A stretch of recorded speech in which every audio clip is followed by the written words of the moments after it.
इसी आधार से परमात्मा ने तो मंदोदरी को कहा था कि तुम्हारे शंकर से ऊपर एक और परम शक्ति है, ये तो नाशवान है, इनके द्वारा दिया गया जो सुख है अक्षीणिक है, ये आपके प्रारब्ध के कर्म को नहीं काट सकते। मंदोदरी ने सारी सच्ची मानी क्योंकि साधु कह रहे थे, दूसरी बात नहीं, फिर बातें खत्म होगी। ये तो बात कोई बताने वाला मिलता ही नहीं था उस समय, तो ये सारे नकली थे, उनकी बातों को हम ऐसे ही दृढ़ता से मानते रहे।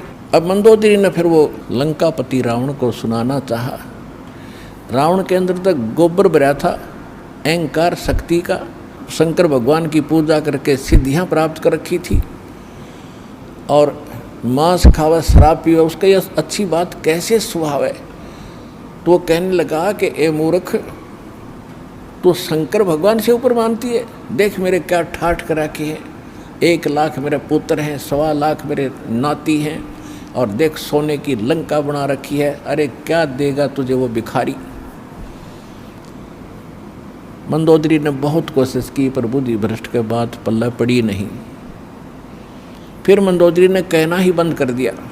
उसके बाद फिर क्या होता है कि उसने सोचा चल और कोई मेरी चर्चा सुनने वाला नहीं, ये ऐसा ज्ञान है इंसान दूसरे को सुनाए बिना रह नहीं सकता।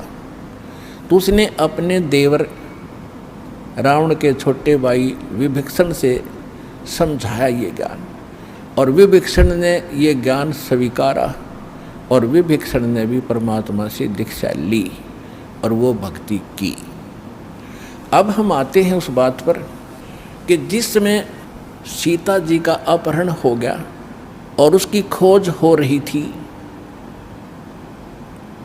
कोई पूर्व में ढूंढ रहा था, कोई पश्चिम में खोज रहा था, कोई उत्तर कोई दक्षिण में। जैसे किसी की गाय गुम हो जाए, कोई इधर घूम रहा है, कोई इधर ढूंढ रहा है, कोई ऐसे हो रहा, ऐसी दशा थी। अब यहाँ इस कथाओं से आपको बहुत सा निर्णय मिलेगा, और आपने ये कथा खूब सुन रखी थी पर इनका निष्कर्ष नहीं निकाला था। अब जैसे जड़ी बूटियाँ रखी हैं और उनकी गुण भी लिख रखे हैं, बड़ी अच्छी हैं, लेकिन उनसे औषधि बनाने वाला जब तक नहीं मिलेगा तो उन जड़ियों से क्या लाभ है, उनके ज्ञान से भी, उनकी कथाओं से भी।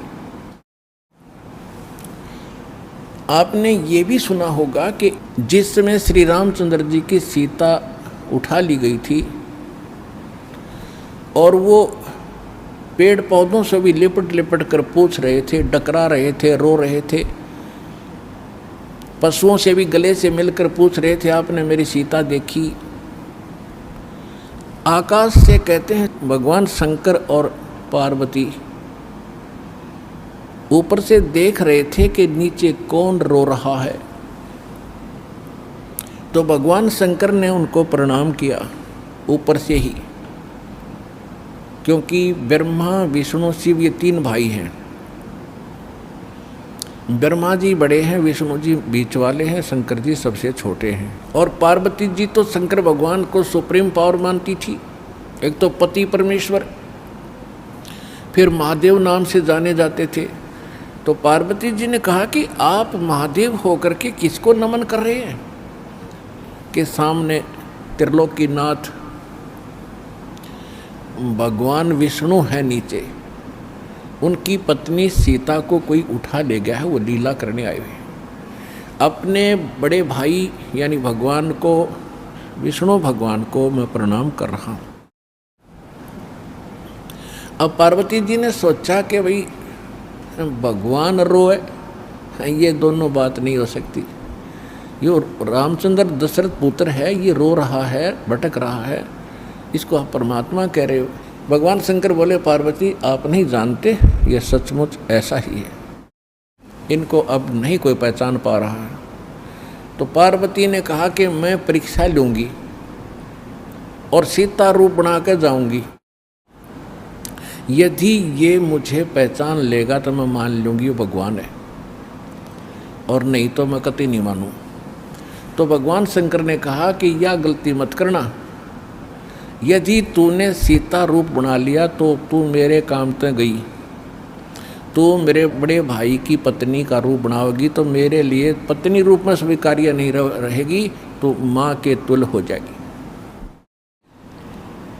उस समय तो पार्वती ने कहा कि ठीक है, नहीं मैं नहीं जाऊंगी जी, अब शिव जी गए सैर सपट्टे को, और आदत है ये, इस मन का स्वभाव है कि क्या पता चलता, अभी 2 मिनट में परीक्षा लेकर आती हूँ। सीता रूप बनाया, रामचंद्र जी के सामने खड़ी होगी, जिधर से रास्ते में खोजता हुआ जा रहा था। रामचंद्र जी ने कहा कि हे दक्ष पुत्री माया, हे राजा दक्ष की बेटी, आप भगवान शंकर को कहाँ छोड़ आई, अकेली कैसे वन में? तो शर्मिंदा हुई और कहा कि सचमुच शंकर भगवान जी आपको ठीक ही प्रणाम कर रहे थे, नमन कर रहे थे, आप तो सचमुच भगवान हैं। अपने आत्मा यहाँ देखना एक पॉइंट सोचने का है। श्रीमद् भगवत गीता अध्याय नंबर 7 के श्लोक नंबर 6, 7, 8 में स्पष्ट किया है कि ये काल बोलता है गीता को, जो ब्रह्मा विष्णु में इसका पिता है। ये कहता है कि अर्जुन, बुद्धिमानों की बुद्धि और बलवानों का बल मेरे हाथ में है। जब चाहे स्विच ऑन कर दूं इनकी बुद्धि का, और जब चाहे ऑफ कर दूं। जैसे महाभारत के अंदर अर्जुन को ताकत दे दी और लाखों लोगों का नाश कर दिया उस काल से प्राप्त शक्ति से, और फिर वही अर्जुन जब श्री कृष्ण जी का निधन हो गया था, एक हत्या हो गई थी, और सारे यादव आपस में लड़ मरे थे, उनकी पत्नियों को लेकर आ रहा था। रास्ते में जंगली लोगों ने, भीलों ने अर्जुन को पीटा, लूटा, और वही धनुष जिसे महाभारत का युद्ध जीता था वो साथ लिए रहता था उसको, और उस दिन उसके हाथ नहीं उठे, खड़ा खड़ा कांपे वो। जब सारा काम हो लिया, वो भील भ्याल पीट कर लूट कर कुछ औरतों को भी ले गए और चले गए, तब अर्जुन कोस रहा श्री कृष्ण जी को कि श्री कृष्ण बड़ा धोखेबाज था, इसने हमारे साथ बड़ा धोखा किया है। पहले तो मुझे शक्ति दे दी और ना जाने कितने जीवों का नाश करा मैंने, और आज मैं खड़ा खड़ा पिट रहा हूँ, वही अर्जुन हूँ और वही गांडीव धनुष है मेरे पास, आज ये मेरे से प्रतिज्ञा भी नहीं चढ़ाई जा रही इसकी। तो परमात्मा ने बताया कि ना श्री कृष्ण धोखेबाज था, ये सारे इस काल के अधीन हैं, इसके रिमोट से चलते हैं। तो उसी ने, काल ने जब विनाश करना था महाभारत का, तो अर्जुन को ताकत दे दी और फिर वापस ले ली, उसने अपना काम करा दिया जो करना था नाश। अब अर्जुन कितना पिट्टो। इसी प्रकार ये कहता है बुद्धिमानों की बुद्धि मेरे पास है। अब जब श्री रामचंद्र जी की खुद पत्नी गुम थी, है उसका तो पता नहीं उसने कौन उठा लेगा, ढूंढते फिर जैसे गायें गुम हो जाया करे। हर वह पार्वती पहचान ली, तू तो पार्वती है, सीता नहीं है, तो वहाँ उसकी ऑन कर दी और फिर ऑफ कर दी, ये खा धक्के। अब क्या होता है, अब हनुमान जी ने छलांग लगाई, एक सिद्धि है जो आकाश में उड़ जाने की प्राप्त हो जाती है। आकाश मार्ग से जाके वो लंका में प्रवेश हुआ हनुमान जी। उनको कुछ आभास हो गया था, किसी जटायु नाम के एक पक्षी ने बता दिया था कि लंका का राजा रावण उठा कर ले गया, इसलिए वहाँ जाने की और किसी में हिम्मत नहीं थी। सूरवीर बलवान थे, हनुमान जी ने कहा कि मैं जाऊँगा तो कुछ ऐसी निशानी दो मुझे ताकि मुझे पहचान सके कि मैं ऐरा गहरा व्यक्ति नहीं हूँ, मुझ पर विश्वास करे माता। तो कहते हैं रामचंद्र जी ने अपनी छाप दे दी, अंगूठी निकाल के, उस पर नाम लिखा था उनका, और उसको सीता खूब पहचानती थी। उधर से सीता को घना दुखी कर ही रखा था, सता रखा था रावण ने, एक नौलखे बाग में छोड़ रखा था और उससे रोजाना यातना दिलाता था, और अपनी पत्नी बनने की स्वीकृति वो उससे करवाना चाहता था, वो उसने स्वीकार नहीं की। और रावण को एक श्राप लगा हुआ था कि तू कभी किसी औरत के साथ बलात् नहीं कर सकेगा, स्वेच्छा से कोई संपर्क हो तो वो अलग बात है, लेकिन तू किसी का ऐसे ज़बरदस्ती नहीं कर पाएगा, नहीं तो गल जाएगा तू। इस डर से वो ज़बरदस्ती नहीं कर पा रहा था, और उधर से उसको पीड़ित कर रहा था कि स्वयं यश कर दे, लेकिन वो सीता ने नहीं किया था। एक वृक्ष के नीचे बैठी थी और अपने कर्मों को कोस रही थी। छोटा सा रूप बनाकर एक बंदर का हनुमान जी उसी वृक्ष के ऊपर बैठ गए थे। यातना देने के लिए औरतें आई थी तो भी उसने देखा था। जब वो चली गई उसके बाद फिर हनुमान जी ने ऊपर से वह अंगूठी डाल दी। वो तो राजदूत बनकर गए थे, जब अंगूठी देखी सीता ने तो आपने कथाएं खूब सुन रखी हैं, ज़्यादा ना सुनाऊंगा। तो उसने सोचा कि ये बंदर अंगूठी उठा कर लाया तो मेरे पति की मृत्यु होगी। तो उसने पूछा, तो फिर वो नीचे आया, अपना थोड़ा ठीक सा रूप बना के खड़े हो गए और कहा, माता मैं ऐसे ऐसे रामचंद्र जी ने भेजा हूँ और ये कहानी है।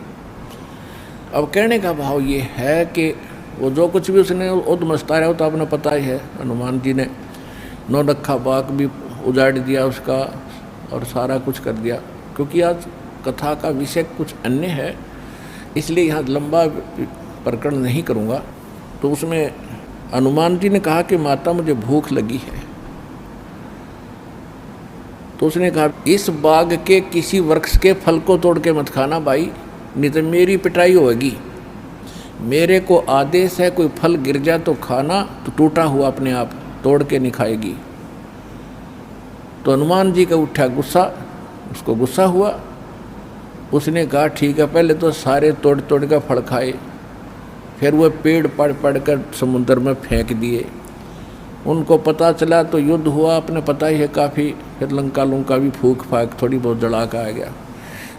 और उस समय क्या कहा कि माता जी तो आप मुझे कोई ऐसी निशानी दो जिस निशानी को मैं श्री राम को दिखाऊं और वो विश्वास कर सके हाँ सीता जी की है, खोज पक्की होगी। क्योंकि इतना समुद्र को पार करके आना है, वैसे नहीं आएंगे वो। तो सीता ने अपना एक कंगन निकाल के दे दिया, कंगन हाथ में जो पैर रखा था सोने का, और कहा भाई इस चूड़ी को दिखा देना, वो खूब समझ जाएंगे। अब वो कंगन लेकर हनुमान जी ने फिर छलांग लगाई। उस दिन वो ऐसे स्थान पर आके उतरा जहां पर एक ऋषि की कुटिया थी। वो ऋषि कौन थे? मुनिंद्र ऋषि स्वयं परमेश्वर थे।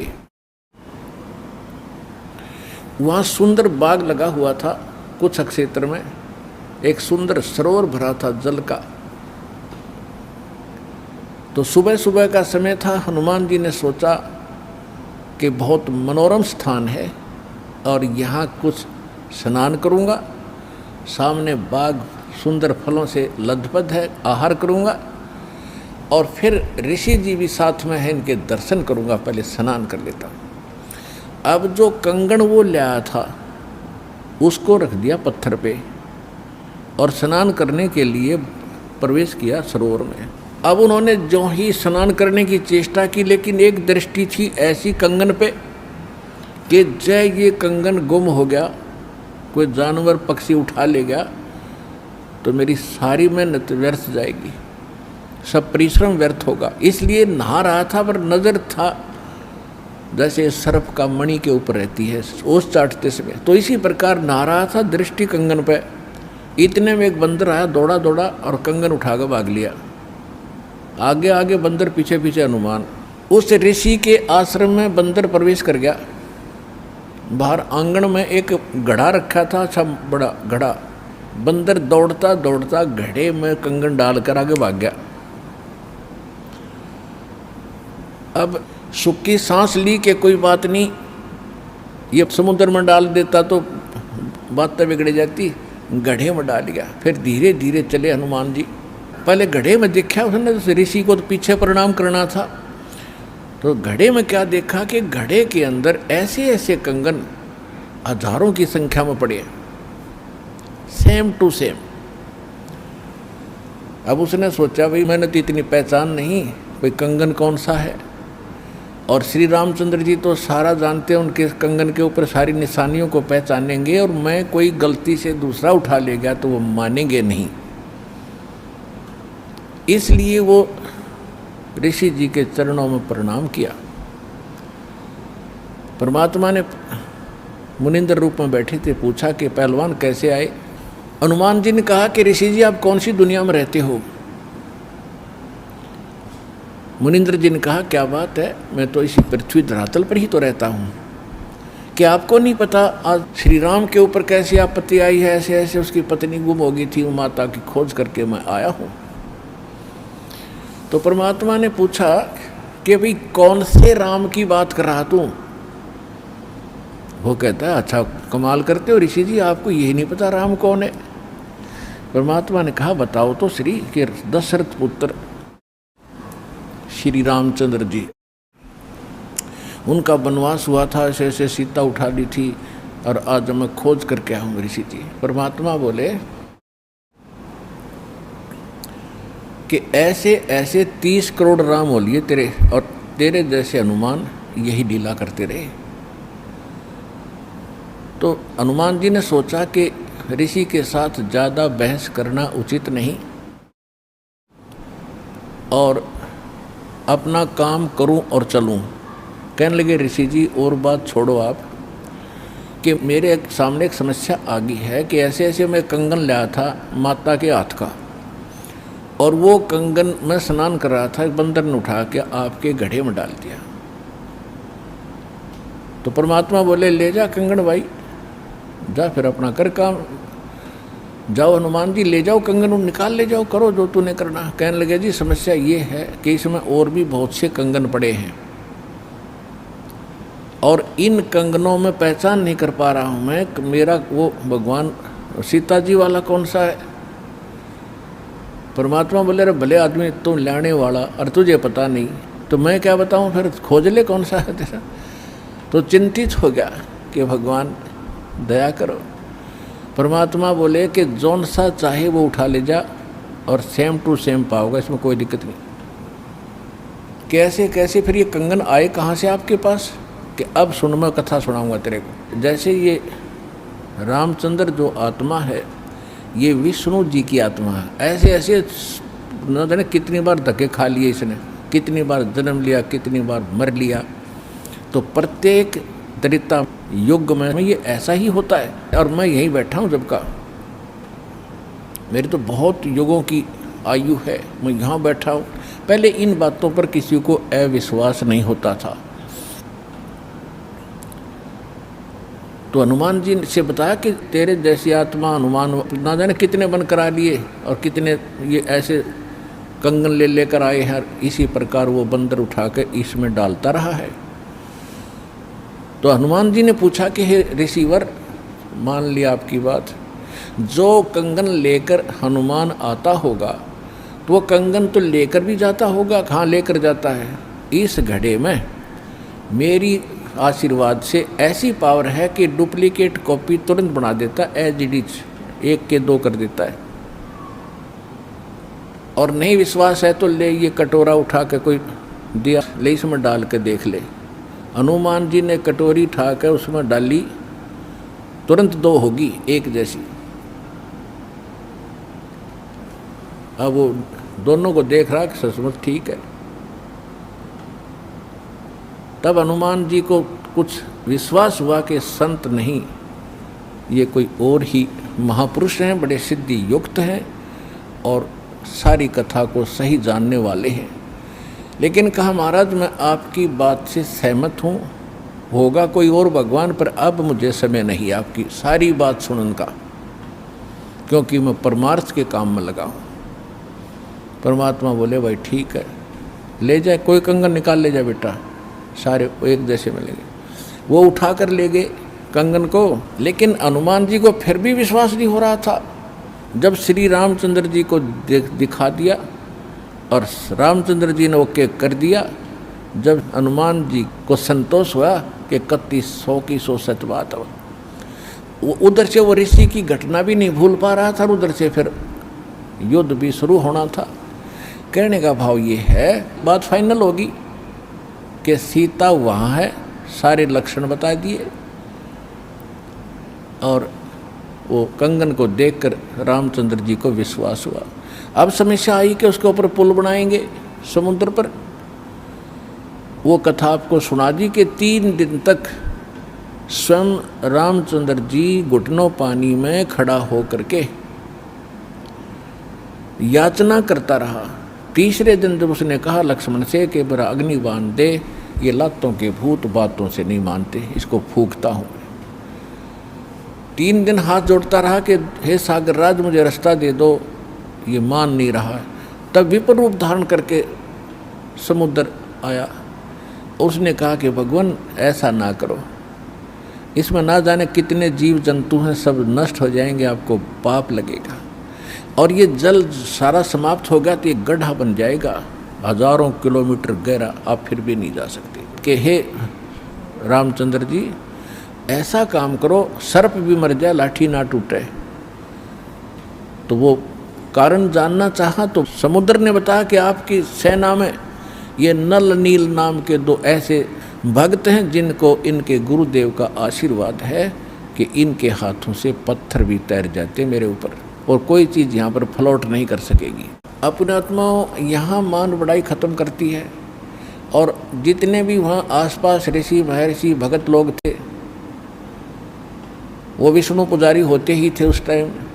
तो सब ने पता चला कि विष्णु के अवतार श्री राम आए हैं, श्री राम की पत्नी उठा ली गई है, पता चल गया है वो रावण के यहाँ है, उसके ऊपर चढ़ाई करेंगे, लड़ाई करेंगे। वो मान नहीं रहा। तो नल और नील ये भगत सारे पहुँच गए सेना में, क्योंकि भगत तो हेल्प करें, दुखी ऐसा है कि। तो वो भी सेना में खड़ा पाया आगे दोनों। तो उनको बुलाया गया। रामचंद्र जी ने कहा भी नल नील कौन है, वो आगे आए। अब पुण्यात्माओं यहाँ मार खाता है इंसान, और परमात्मा इस प्रकार की जो हम गलतियाँ करते हैं, अपना भक्ति नाश करते हैं, उसके लिए सतर्क करते हैं।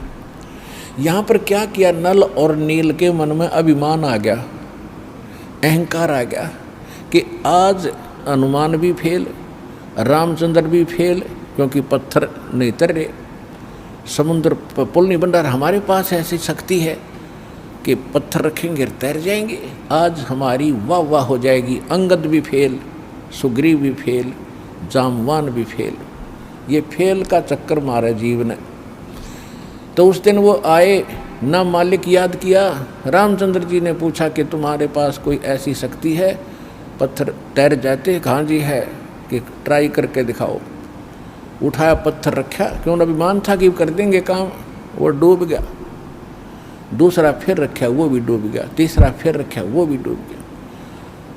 अब रामचंद्र जी समुद्र की तरफ देख रहे हैं, विपर रूप में खड़े थे, ब्राह्मण रूप में, और ये कहना चाह रहे हों कि तू झूठ बोलता था, इनके पास कोई पावर नहीं। तभी समुद्र ने कहा, विपर रूप में खड़े समुद्र ने, क्योंकि ये देवता होते हैं, ये जल जो है ये देवता नहीं है, जल का कंट्रोलर एक देवता है, उसको वरुण कहते हैं। वो आकर खड़ा हो गया। तो वो कह रहा था कि हे नल नील, आज आपने गलती की भाई, आज तुमने अपना गुरु तो याद किए ही नहीं, तुमने तो नाश कर दिया बात का, करो याद उस मालिक को। तब उनको भी याद आया, कहाँ बोल गलती बन गई आज तक। तो यहाँ परमात्मा बताते हैं, जैसे माता गर्भ को रख यत्न बनाए, ठेस लगे तो छन होवे तेरी ऐसे भक्ति नसावे। जैसे किसी बहन बेटी को गर्भ रहा हो तो उसकी कितनी केयर टेक करती है वह उस लाल को सफल करने के लिए कि मेरा गर्भ पूरा हो और बच्चे का मुंह देखूं मैं। तो वो कैसे चिंतित रहती है, चलते समय भी कहीं ऊंचे नीचे पर पैर ना रखा जा, भगवान मेरा बालक गर्भ खराब ना हो जा। रात को सोती है, करवट लेती है, तब भी एकदम उठ के उधड़क जाती है, कहीं बच्चे पर दाब ना आ गई हो, मेरा गर्भ ना खराब हो जाए। तो कहते हैं जैसे माता गर्भ को और रखे यतन बनाए और ठेस लगे तो छन हो जाता है, तेरी ऐसे भक्ति नसावे। तो इस भक्ति रूपी गर्भ जो आज आपकी आत्मा में परमात्मा के सच्चे शब्द से पल रहा है, इसको इतना संयम से, इतना देखभाल से, यानी सावधानी से इसको परिपक्व करना पड़ेगा। जैसे माता गर्भ को रख है यतन बना और ठेस लगे तो छन हो, तेरी ऐसे भक्ति नसावे। तो छोटी मोटी हम गलती कर देते हैं लापरवाही में, क्योंकि हमने इस लाल की कीमत का नहीं पता, जो आज हमारी आत्मा में सत भक्ति रूपी जो मालिक का मंत्र से गर्भ रह रहा है, यानी आत्मा प्रफुल्लित हो रही है, जो भक्ति रूपी जो लाल हमारे अंदर बन रहा है, इसको ऐसे संभाल के रखना है, ना अभिमान करना है, कोई मर्यादा भंग नहीं करनी है, नहीं तो फिर नुकसान हो जाएगा, आपकी भक्ति नष्ट हो जाएगी। अब उन्होंने परमात्मा को याद किया रहे नल नील यतन कर हार, तब सतगुरु से करी पुकार। रहे नल नील यतन कर हार, तब सतगुरु से करी पुकार। जा सतरे खोलखी अपार, सिंधु पे सिला तिराने वाले। जा सतरे खोलखी अपार, सिंधु पे सिला तिराने वाले। धन धन सतगुरु सत कबीर, भगत की पीड़ मिटाने वाले। धन धन सतगुरु सत कबीर, भगत की वो पीड़ मिटाने वाले। नल नील ने जब याचना की हृदय से, हे भगवान गलती बन गई, आपके हाथ में इज्जत है हमारी, तो उसी समय परमात्मा वहाँ प्रकट हो गए। थोड़ी सी दूरी पर सब ने देखा कि वो कौन आ रहा सामने। नल नील ने भी देखा, ये तो मेरे गुरुजी आगे, हमारी पुकार सुन ली इन्होंने। जब मुनिंदर जी निकट आए, सभी ने दंडवत प्रणाम किया। श्री राम ने, हनुमान ने, सब ने। हनुमान जी ने देख लिया, बाबा जी तो वही है भाई, ये तो बिल्कुल सही, ये तो शक्तिशाली ऋषि हैं। लेकिन उस समय और वार्ता करने का समय नहीं था। जो समस्या थी वह उनके सामने अड़ी हुई थी। तब श्री रामचंद्र जी ने मुनिंद्र ऋषि से अर्ज की थी, भगवान आज हमारे सामने ये समस्या आई है। अभिमानी रावण हमारी याचना नहीं मान रहा है। हमने उसे खूब दूत भेजकर, अंगद को, हनुमान जी को, सबको भेजकर उससे प्रार्थना कर ली है, इसको लौटा दे मेरी पत्नी को। वो माना नहीं। अब नहीं माना तो हमने युद्ध करना पड़ेगा और उसके लिए रास्ता चाहिए समुद्र पर। समुद्र रास्ता दे नहीं रहा। इसने विधि बताई कि आपके शिष्यों के पास यह शक्ति थी। मेरा दुर्भाग्य कि आज इनके हाथों में भी शक्ति नहीं रही। तो परमेश्वर ने कहा कि आज के बाद इनके हाथों में यह शक्ति रहेगी भी नहीं। इन्होंने बहुत बड़ी गलती की है, जो हम मैं रोज़ बताता हूँ कि अभिमान से भगवान कोसों दूर है।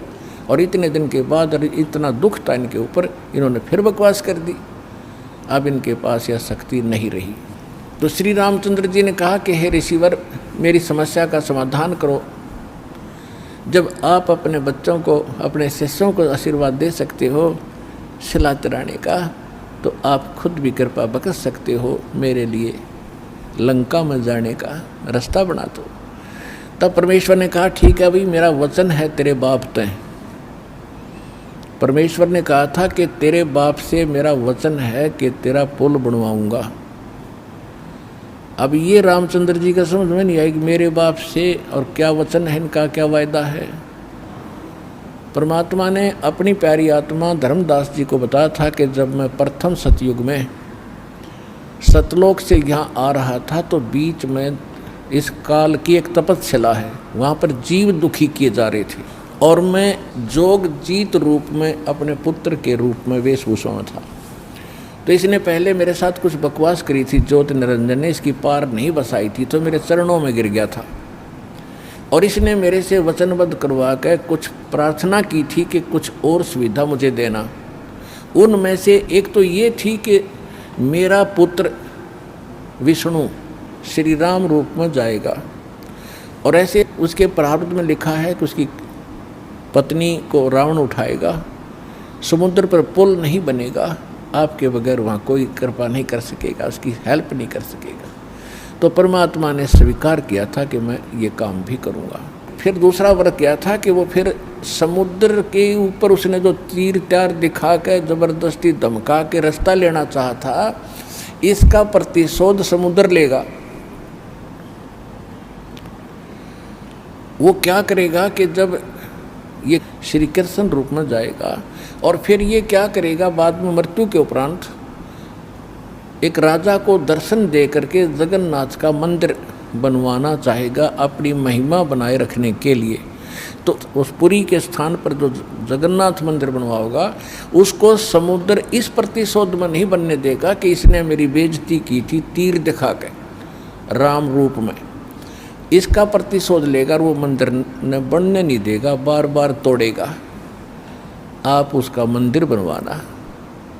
क्योंकि बच्चे हट कर लेते हैं तो वो मानते नहीं हैं, तो इसलिए वो कह रहा था जी आप दया करिए, वो मानेगा नहीं। तब परमेश्वर ने कहा था तथास्तु। और भी कई चीज़ें कही थी कि दूसरा ये मांगा था कि 3 युगों में जीव थोड़े पार करना। क्योंकि परमात्मा ने कहा था कि मैं कलयुग या तेरे नीचे के लोकों में जाऊंगा और तूने सबको मिसगाइड कर रखा है, सच्चा भगवान सच्चा ज्ञान छुपा रखा है, मैं सच्चाई बताऊंगा और सबको ज्ञान दूंगा, ऐसी भक्ति और नाम दूंगा, सभी तेरे लोक से पार होकर सतलोक जाएंगे।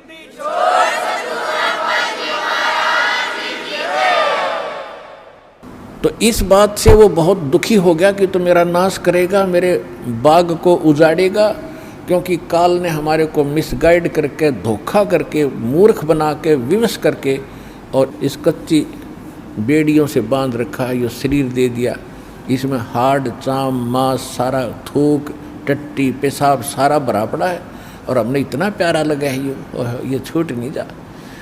परमात्मा कहते इतना बढ़िया शरीर दूंगा, वहाँ जाकर ना नाड़ी होगी, ना नस होगी, ना कोई बीमारी, ना हारी, ना कोई बीपी हाई, ना लो होगा। तो वो हमने पता ही नहीं था कोई ऐसा भी स्थान है जहाँ ऐसा सुख है। तो परमात्मा ने कहा था तेने क्या हाल कर रखा उन बच्चों का सारा, कोई गधा बना दिया, कोई कुत्ता बना दिया, और जो मनुष्य वो कौन से सुखी हैं, उनको ऐसा ज्ञान दूंगा और ऐसा मंत्र दूंगा वो यहाँ भी सुखी होंगे, मेरे साथ सतलोक जाएंगे।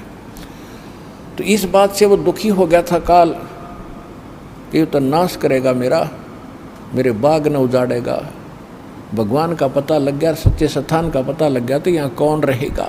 तो तब उसने चरणों में गिर के रा करके कबीर भगवान से याचना की थी कि 3 युगों में जीव थोड़े ले जाना और चौथे युग में आप कितने ले जाना। और फिर ये पुल बनवाने का, जगन्नाथ के मंदिर को बनवाने का ये भी प्रॉमिस करवाया था। जब उसने सारा परमात्मा ने प्रतिज्ञा कर ली थी तो फिर ये खलनायक है, ये विलियन है, धोखेबाज और ठग है, इसने तुरंत अपना आंखें बदल ली और कहा जाओ जोग जीत संसारा, जीव न माने कहा तुम्हारा। कहते हैं 12 पंथ करूँ मैं साजा, नाम तुम्हारा ले करूँ आवाजा, और 12 पंथ नाम जो ले ही वो मेरे मुख में अंश मोही। और पहले अंश हमारे जाई और पीछे अंश तुम्हारे आई, और जाइयो जोग जीत संसारा। परमात्मा ने कहा था कि फिर मैं त्रेता युग में जाऊंगा, ठीक है भाई, चौथे युग में जाऊंगा कलयुग में और फिर पार कर लूँगा। तूने गलती तो मेरे से करवा ही ली। वैसे मालिक ने गलती नहीं की, दाता को पता था कि सतयुग त्रेता द्वापर में ये दुखी नहीं होंगे, और जब तक जीव दुखी नहीं होगा इतना भगवान नहीं पहचान सकता। इसलिए दाता ने जानबूझकर उसको यश कर दी थी, और वो बन गया था सियाणा, अपने आप में इंटेलिजेंट बन रहा था कि मैंने रोल मार ली भगवान की, हैं मैंने इनकी अकल मार ली, मालिक ने अकल मारी उसकी। अब वो क्या कह रहा था कि देख लेना कलयुग जब आएगा, पहले मैं अपने दूत भेज कर ऐसा गलत प्रचार करवा दूंगा, ब्रह्मा विष्णु महेश तक सीमित कर दूंगा, कोई पत्थर कोई पानी कोई मंदिर कोई मस्जिद गुरुद्वारों में बांध दूंगा, और पहले अंश हमारे जाई पीछे अंश तुम्हारा आई, जाओ जोग जीत संसारा, जीवन मन फिर कहा तुम्हारा। कि पहले मेरे दूत जाएंगे और सारा उल्टा ज्ञान, उल्टा भगवान, उल्टा विधान सबको बता देंगे, गलत मंत्रों से रटा देंगे। ये राधा स्वामी पंथ, धन धन सतगुरु पंथ, निरंकारी पंथ, ये रासाराम जैसे ये सारे नकली पंथ काल के चलाए हुए। तो परमात्मा को पता था कि इसने कर लेते सारे जुगाड़ अपने, और जब मेरा दास जाएगा ऐसे समय में जब इनके परिपक्व हो चुके होंगे सारे पंथ, इन्हें जो कहना सुनना होगा वो सब कह चुके होंगे, जो ज्ञान देना होगा वो दे चुके होंगे, जो नाम देना होगा वो नाम दे चुके होंगे। और जब मेरा दास जाएगा वो प्रमाणित करके दिखाएगा कि सच्चाई ये है, झूठ ये है, तो 2 मिनट में मेरे बच्चे मुझे पहचानेंगे और मेरे पास आ जाएंगे।